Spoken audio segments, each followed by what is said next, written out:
Dear students, Sat Shri Akal Ji. Most welcome in Creative Guru Ji. Please subscribe the channel and hit the bell icon for latest video notifications. Science, class 10th, chapter 2, Acids, Base and Salts. Chemical properties of acids and bases ਨੂੰ ਕਰਨ ਤੋਂ ਬਾਅਦ ਹੁਣ ਅਸੀਂ ਚੱਲਦੇ ਹਾਂ ਆਪਣੇ ਅਗਲੇ ਟੌਪਿਕ pH ਸਕੇਲ ਤੇ। ਅਸੀਂ ਜਾਣਦੇ ਹਾਂ ਕਿ ਤੇਜ਼ਾਬ ਖਾਰ ਸੂਚਕਾਂ ਦੀ ਵਰਤੋਂ ਕਰਕੇ ਤੇਜ਼ਾਬ ਅਤੇ ਖਾਰ ਦੀ ਪਹਿਚਾਣ ਕੀਤੀ ਜਾ ਸਕਦੀ ਹੈ। ਅਸੀਂ ਪਿਛਲੇ ਸੈਕਸ਼ਨ ਵਿੱਚ H ਪੋਜ਼ਿਟਿਵ ਅਤੇ OH ਨੈਗੇਟਿਵ ਆਇਨਾਂ ਦੇ ਘੋਲਾਂ ਦੀ ਸੰਘਣਤਾ ਘੱਟ ਕਰਨਾ ਅਤੇ ਪਤਲਾ ਕਰਨ ਵਾਲੀ ਜਾਣਕਾਰੀ ਪ੍ਰਾਪਤ ਕੀਤੀ ਸੀ। ਕੀ ਅਸੀਂ ਕਿਸੇ ਘੋਲ ਵਿੱਚ ਮੌਜੂਦ ਆਇਨਾਂ ਦੀ ਸੰਖਿਆ ਜਾਣ ਸਕਦੇ ਹਾਂ? ਕੀ ਅਸੀਂ ਪਤਾ ਕਰ ਸਕਦੇ ਹਾਂ ਕਿ ਦਿੱਤਾ ਹੋਇਆ ਤੇਜ਼ਾਬ ਜਾਂ ਖਾਰ ਕਿੰਨਾ ਸ਼ਕਤੀਸ਼ਾਲੀ ਹੈ? ਅਸੀਂ ਇਹ ਸਭ ਕੁਝ ਵਿਸ਼ਵ ਵਿਆਪੀ ਸੂਚਕ ਜੋ ਕਿ ਅਨੇਕ ਸੂਚਕਾਂ ਦਾ ਮਿਸ਼ਰਣ ਹੁੰਦਾ ਹੈ ਦਾ ਉਪਯੋਗ ਕਰਕੇ ਕਰ ਸਕਦੇ ਹਾਂ। ਇਹ ਵਿਸ਼ਵ ਵਿਆਪੀ ਸੂਚਕ ਕਿਸੇ ਘੋਲ ਵਿੱਚ ਹਾਈਡਰੋਜਨ ਆਇਨਾਂ ਦੀ ਵੱਖ-ਵੱਖ ਸੰਘਣਤਾ ਨੂੰ ਵਿਭਿੰਨ ਰੰਗਾਂ ਵਿੱਚ ਪ੍ਰਦਰਸ਼ਿਤ ਕਰਦਾ ਹੈ। ਹੁਣ ਅਸੀਂ pH ਸਕੇਲ ਨੂੰ ਇਸ ਤਰ੍ਹਾਂ ਪਰਿਭਾਸ਼ਿਤ ਕਰ ਸਕਦੇ ਹਾਂ: A scale for measuring hydrogen ion concentrations in a solution called pH scale. ਕਿਸੇ ਘੋਲ ਵਿੱਚ ਮੌਜੂਦ ਹਾਈਡਰੋਜਨ ਆਇਨਾਂ ਦੀ ਸੰਘਣਤਾ ਪਤਾ ਕਰਨ ਲਈ ਇੱਕ ਸਕੇਲ ਵਿਕਸਿਤ ਕੀਤੀ ਗਈ ਹੈ ਜਿਸ ਨੂੰ pH ਸਕੇਲ ਕਹਿੰਦੇ ਹਨ। A scale for measuring hydrogen ion concentration in a solution called pH scale. ਕਿਸੇ ਘੋਲ ਵਿੱਚ ਮੌਜੂਦ ਹਾਈਡਰੋਜਨ ਆਇਨਾਂ ਦੀ ਸੰਘਣਤਾ ਪਤਾ ਕਰਨ ਲਈ ਇੱਕ ਸਕੇਲ ਵਿਕਸਿਤ ਕੀਤੀ ਗਈ ਹੈ ਜਿਸ ਨੂੰ pH ਸਕੇਲ ਕਹਿੰਦੇ ਹਨ। pH scale has been developed by S.P.L. Sorensen. pH scale ਨੂੰ S.P.L. Sorensen ਦੁਆਰਾ ਵਿਕਸਿਤ ਕੀਤਾ ਗਿਆ ਸੀ। The P in pH stands for potence in German, meaning power. ਇਸ pH ਵਿੱਚ P ਤੋਂ ਭਾਵ ਹੈ potence, ਜੋ ਇੱਕ ਜਰਮਨ ਸ਼ਬਦ ਹੈ ਜਿਸ ਦਾ ਭਾਵ ਹੈ ਸ਼ਕਤੀ। pH meaning power of hydrogen. pH the meaning ਕੀ ਹੈ? ਹਾਈਡਰੋਜਨ ਦੀ ਸ਼ਕਤੀ। ਅਸੀਂ pH ਦਾ ਮੁੱਲ 0 ਬਹੁਤ ਤੇਜ਼ਾਬੀ ਤੋਂ 14 ਬਹੁਤ ਖਾਰੀ ਤੱਕ ਮਾਪ ਸਕਦੇ ਹਾਂ। ਸਧਾਰਨ ਭਾਸ਼ਾ ਵਿੱਚ pH ਨੂੰ ਇੱਕ ਅਜਿਹੀ ਸੰਖਿਆ ਦੇ ਰੂਪ ਵਿੱਚ ਸਮਝਿਆ ਜਾਵੇ ਜੋ ਕਿਸੇ ਘੋਲ ਦਾ ਤੇਜ਼ਾਬੀਪਨ ਅਤੇ ਖਾਰੀਪਨ ਨੂੰ ਦਰਸਾਉਂਦੀ ਹੈ। ਹਾਈਡਰੋਨੀਅਮ ਆਇਨਾਂ ਦੀ ਸੰਘਣਤਾ ਜਿੰਨੀ ਵਧੇਰੇ ਹੋਵੇਗੀ ਉਨੀ ਹੀ pH ਘੱਟ ਹੋਵੇਗੀ। Characteristics of pH scale are: the pH of a neutral solution is 7. ਕਿਸੇ ਵੀ ਉਦਾਸੀਨ ਨਿਊਟਰਨ ਘੋਲ ਦਾ pH ਮਾਨ 7 ਹੁੰਦਾ ਹੈ। Value less than 7 on the pH scale represent an acidic solution. ਜੇਕਰ ਕਿਸੇ ਘੋਲ ਦਾ pH ਸਕੇਲ ਤੇ ਮਾਨ 7 ਤੋਂ ਘੱਟ ਹੈ ਤਾਂ ਇਹ ਤੇਜ਼ਾਬੀ ਘੋਲ ਹੋਵੇਗਾ, ਐਸਿਡਿਕ ਘੋਲ ਹੋਵੇਗਾ। As the pH value increases from 7 to 14, it represents an increase in OH negative ion concentration in the solution. That is, increase in the strength of alkali. ਜੇਕਰ pH ਦਾ ਮਾਨ 7 ਤੋਂ 14 ਵੱਲ ਵੱਧਦਾ ਹੈ ਤਾਂ ਇਹ ਘੋਲ ਵਿੱਚ OH ਨੈਗੇਟਿਵ ਆਇਨ ਦੀ ਸੰਘਣਤਾ ਦੇ ਵਾਧੇ ਨੂੰ ਦਰਸਾਉਂਦਾ ਹੈ, ਭਾਵ ਖਾਰ ਦੀ ਸ਼ਕਤੀ ਵੱਧਦੀ ਹੈ। ਆਮ ਤੌਰ ਤੇ pH ਮਾਪਣ ਲਈ ਵਿਸ਼ਵ ਵਿਆਪੀ ਸੂਚਕ ਨਾਲ ਅੰਕਿਤ ਪੇਪਰ ਦੀ ਵਰਤੋਂ ਕੀਤੀ ਜਾਂਦੀ ਹੈ। ਤੇਜ਼ਾਬ ਅਤੇ ਖਾਰ ਦੀ ਸ਼ਕਤੀ ਉਤਪੰਨ ਕੀਤੇ ਲੜੀਵਾਰ H ਪੋਜ਼ਿਟਿਵ ਅਤੇ OH ਨੈਗੇਟਿਵ ਆਇਨਾਂ ਦੀ ਸੰਖਿਆ ਉੱਤੇ ਨਿਰਭਰ ਕਰਦੀ ਹੈ। ਜੇਕਰ ਅਸੀਂ ਹਾਈਡਰੋਕਲੋਰਿਕ ਤੇਜ਼ਾਬ ਅਤੇ ਐਸਿਟਿਕ ਤੇਜ਼ਾਬ ਸਮਾਨ ਸੰਘਣਤਾ ਮੰਨ ਲਓ 1 ਮੋਲਰ ਲੈ ਲੈਂਦੇ ਹਾਂ, ਇਹ ਵੱਖ-ਵੱਖ ਮਾਤਰਾ ਵਿੱਚ ਹਾਈਡਰੋਜਨ ਆਇਨ ਪੈਦਾ ਕਰਦੇ ਹਨ। ਤੇਜ਼ਾਬ ਜੋ ਵਧੇਰੇ ਮਾਤਰਾ ਵਿੱਚ H positive ion hydrogen ion ਪੈਦਾ ਕਰਦੇ ਹਨ ਉਹ ਸ਼ਕਤੀਸ਼ਾਲੀ ਤੇਜ਼ਾਬ ਹੁੰਦੇ ਹਨ ਅਤੇ ਉਹ ਤੇਜ਼ਾਬ ਜਿਹੜੇ ਘੱਟ ਮਾਤਰਾ ਵਿੱਚ H positive ion hydrogen ion ਪੈਦਾ ਕਰਦੇ ਹਨ ਉਹ ਕਮਜ਼ੋਰ ਤੇਜ਼ਾਬ ਹੁੰਦੇ ਹਨ। ਇਸੇ ਤਰ੍ਹਾਂ ਅਸੀਂ ਬੇਸਿਸ ਨੂੰ ਕਹਿ ਸਕਦੇ ਹਾਂ। Now move to the next topic: importance of pH in everyday life. First, importance of pH in everyday life: soil pH and plant growth. The growth of plant in a particular soil is also related to its pH. ਇੱਕ ਖਾਸ ਮਿੱਟੀ ਵਿੱਚ ਪੌਦਿਆਂ ਦਾ ਵਾਧਾ ਇਸ ਦੇ pH ਨਾਲ ਵੀ ਸੰਬੰਧਿਤ ਹੈ। Actually, different plant prefer different pH range for their growth. ਦਰਅਸਲ ਵੱਖ-ਵੱਖ ਪੌਦੇ ਆਪਣੇ ਵਾਧੇ ਲਈ ਵੱਖੋ-ਵੱਖਰੀ pH ਸੀਮਾ ਨੂੰ ਤਰਜੀਹ ਦਿੰਦੇ ਹਨ। It is therefore quite important to provide the soil with proper pH for their healthy growth. ਇਸ ਲਈ ਮਿੱਟੀ ਨੂੰ ਉਹਨਾਂ ਦੇ ਸਿਹਤਮੰਦ ਵਾਧੇ ਲਈ ਉਚਿਤ pH ਪ੍ਰਦਾਨ ਕਰਨਾ ਬਹੁਤ ਮਹੱਤਵਪੂਰਨ ਹੈ। Soils with high iron minerals or with vegetation tends to become acidic. This soil pH can reach as low as 4. ਉੱਚੀਆਂ ਆਇਰਨ ਖਣਿਜਾਂ ਜਾਂ ਬਨਸਪਤੀ ਵਾਲੀਆਂ ਮਿੱਟੀਆਂ ਤੇਜ਼ਾਬੀ ਹੋਣ ਦੀ ਪ੍ਰਵਿਰਤੀ ਰੱਖਦੀਆਂ ਹਨ। ਇਸ ਮਿੱਟੀ ਦਾ pH 4 ਤੱਕ ਘੱਟ ਹੋ ਸਕਦਾ ਹੈ। The acidic effect can be neutralized by liming the soil, which is carried by adding calcium hydroxide. ਤੇਜ਼ਾਬ ਦੇ ਪ੍ਰਭਾਵ ਨੂੰ ਨਿਊਟਰੀਲਾਈਜ਼ ਕਰਨ ਲਈ ਅਸੀਂ ਕੈਲਸ਼ੀਅਮ ਹਾਈਡਰੋਕਸਾਈਡ ਦਾ ਇਸਤੇਮਾਲ ਕਰਦੇ ਹਾਂ।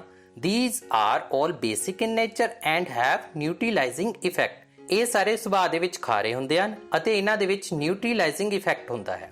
Similarly, the soil with excess of limestone of chalk is usually alkaline. Sometimes its pH reaches as high as 8.3 and quite harmful for the plant growth. ਇਸੇ ਤਰ੍ਹਾਂ ਚਾਕ ਦੇ ਚੂਨੇ ਵਾਲੀ ਮਿੱਟੀ ਆਮ ਤੌਰ ਤੇ ਖਾਰੀ ਹੁੰਦੀ ਹੈ। ਕਈ ਵਾਰ ਇਸ ਦੀ pH 8.3 ਤੱਕ ਪੁੱਜ ਜਾਂਦੀ ਹੈ ਅਤੇ ਪੌਦੇ ਦੇ ਵਾਧੇ ਲਈ ਕਾਫੀ ਨੁਕਸਾਨਦੇਹ ਹੁੰਦੀ ਹੈ। In order to reduce the alkaline effect, it is better to add some decaying organic matter. The soil pH is also affected by acid rain and the use of fertilizers. Therefore, soil treatment is quite essential. ਖਾਰੀ ਪ੍ਰਭਾਵ ਨੂੰ ਘਟਾਉਣ ਲਈ ਇਸ ਵਿੱਚ ਬਿਹਤਰ ਹੁੰਦਾ ਹੈ ਕਿ ਕੁਝ ਸੜਦੇ ਜੈਵਿਕ ਪਦਾਰਥ ਸ਼ਾਮਿਲ ਕੀਤੇ ਜਾਣ। ਮਿੱਟੀ ਦਾ pH ਵੀ ਤੇਜ਼ਾਬੀ ਬਾਰਿਸ਼ ਅਤੇ ਖਾਦ ਦੀ ਵਰਤੋਂ ਨਾਲ ਪ੍ਰਭਾਵਿਤ ਹੁੰਦਾ ਹੈ। ਇਸ ਲਈ ਮਿੱਟੀ ਦਾ ਇਲਾਜ ਕਾਫੀ ਜ਼ਰੂਰੀ ਹੈ। Second importance of pH in everyday life, pH in our digestive system. It is very interesting to note that our stomach produce hydrochloric acid. ਇਹ ਨੋਟ ਕਰਨਾ ਬਹੁਤ ਦਿਲਚਸਪ ਹੈ ਕਿ ਸਾਡਾ ਪੇਟ ਹਾਈਡਰੋਕਲੋਰਿਕ ਐਸਿਡ ਪੈਦਾ ਕਰਦਾ ਹੈ। It helps in the digestion of food without harming the stomach. ਇਹ ਪੇਟ ਨੂੰ ਨੁਕਸਾਨ ਪਹੁੰਚਾਏ ਬਿਨਾਂ ਭੋਜਨ ਨੂੰ ਹਜਮ ਕਰਨ ਵਿੱਚ ਸਹਾਇਤਾ ਕਰਦਾ ਹੈ। During indigestion, the stomach produces too much acid and this causes pain and irritation. To get rid of this pain, people use bases. These antacid neutralizes the excess acids. Magnesium hydroxide, milk of magnesia, a mild base is often used for this purpose. ਬਦਹਜਮੀ ਦੇ ਦੌਰਾਨ ਪੇਟ ਬਹੁਤ ਜ਼ਿਆਦਾ acid ਪੈਦਾ ਕਰਦਾ ਹੈ। ਇਸ ਨਾਲ ਦਰਦ ਅਤੇ ਜਲਨ ਹੁੰਦੀ ਹੈ। ਇਸ ਦਰਦ ਤੋਂ ਛੁਟਕਾਰਾ ਪਾਉਣ ਲਈ ਲੋਕ ਬੇਸ ਦੀ ਵਰਤੋਂ ਕਰਦੇ ਹਨ। ਇਹ ਐਂਟਾਸਿਡ ਵਧੇਰੇ ਐਸਿਡ ਨੂੰ ਨਿਊਟਰੀਲਾਈਜ਼ ਕਰ ਦਿੰਦੇ ਹਨ। ਇਸ ਮਕਸਦ ਲਈ ਅਕਸਰ ਮੈਗਨੀਸ਼ੀਅਮ ਹਾਈਡਰੋਕਸਾਈਡ ਮਿਲਕ ਆਫ ਮੈਗਨੀਸ਼ੀਆ ਦੀ ਵਰਤੋਂ ਕੀਤੀ ਜਾਂਦੀ ਹੈ। These antacids will bring the pH of the system back its normal value. ਇਹ ਐਂਟਾਸਿਡ ਸਿਸਟਮ ਦੇ pH ਨੂੰ ਇਸ ਦੀ ਨਾਰਮਲ ਵੈਲਿਊ ਤੇ ਵਾਪਸ ਲਿਆਉਣ ਵਿੱਚ ਮਦਦ ਕਰਦੇ ਹਨ। The pH of human blood varies between 7.36 to 7.42. It is maintained by the soluble bicarbonate and carbonic acid present in the blood. These are also known as buffer. ਮਨੁੱਖੀ ਲਹੂ ਦਾ pH 7.36 ਤੋਂ 7.42 ਦੇ ਵਿਚਕਾਰ ਹੁੰਦਾ ਹੈ। ਇਹ ਖੂਨ ਵਿੱਚ ਮੌਜੂਦ ਘੁਲਣਸ਼ੀਲ ਬਾਈਕਾਰਬੋਨੇਟ ਅਤੇ ਕਾਰਬਨਿਕ ਐਸਿਡ ਦੁਆਰਾ ਬਣਾਈ ਰੱਖਿਆ ਜਾਂਦਾ ਹੈ। ਇਹ ਬਫਰ ਦੇ ਤੌਰ ਤੇ ਵੀ ਜਾਣੇ ਜਾਂਦੇ ਹਨ। Next importance, pH change the cause of tooth decay. Tooth decay starts when the pH of mouth is lower than 5.5. ਜਦੋਂ pH ਦੀ ਵੈਲਿਊ 5.5 ਤੋਂ ਘੱਟ ਹੁੰਦੀ ਹੈ ਤਾਂ tooth decay ਸਟਾਰਟ ਹੋ ਜਾਂਦਾ ਹੈ। Tooth enamel made up of calcium phosphate is the hardest substance in the body. It does not dissolve in water but is corroded when the pH in the mouth is below 5.5. Tooth enamel calcium phosphate ਨਾਲ ਬਣਿਆ ਸਰੀਰ ਦਾ ਸਭ ਤੋਂ ਸਖਤ ਪਦਾਰਥ ਹੈ। ਇਹ ਪਾਣੀ ਵਿੱਚ ਨਹੀਂ ਘੁਲਦਾ ਪਰ ਜਦੋਂ pH 5.5 ਤੋਂ ਘੱਟ ਹੁੰਦੀ ਹੈ ਤਾਂ ਇਸ ਦਾ ਖੁਰਨਾ ਸ਼ੁਰੂ ਹੋ ਜਾਂਦਾ ਹੈ। Bacteria present in the mouth produce acids by degradation of sugar and food particles remaining in the mouth after eating. Bacteria acid ਪੈਦਾ ਕਰਦੇ ਹਨ ਜੋ ਕਿ ਖਾਣ ਦੇ ਬਾਅਦ ਮੂੰਹ ਵਿੱਚ ਖੰਡ ਅਤੇ ਭੋਜਨ ਦੇ ਕਣਾਂ ਕਾਰਨ ਪੈਦਾ ਹੁੰਦੇ ਹਨ। The best way to prevent this is to clean the mouth after eating food. Using toothpaste, which are generally basic for cleaning the teeth, can neutralize the excess acids and prevent tooth decay.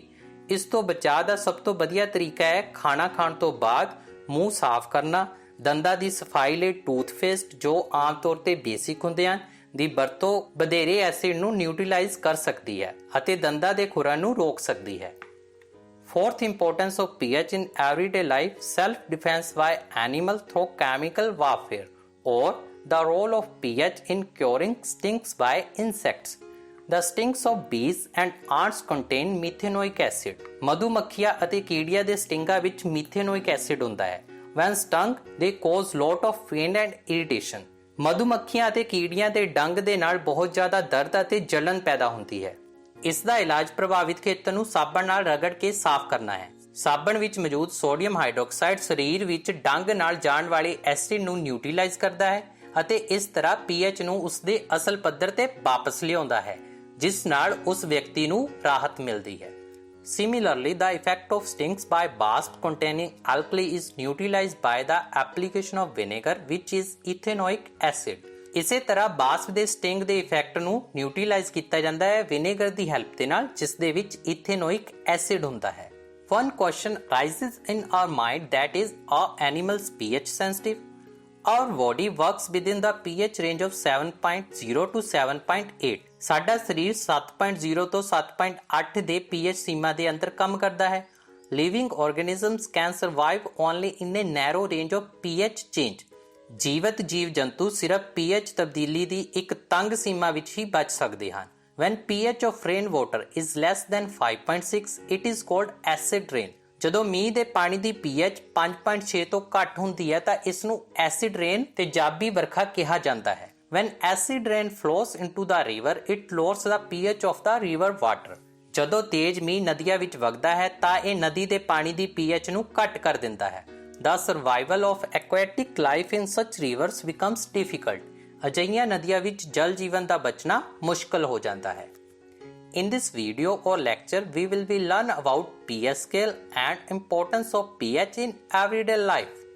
That's all about this topic. I hope you will understand today's topic in this lecture. Don't forget to hit the like button and share this video. Subscribe to the channel, keep hard work and make parents' name shine.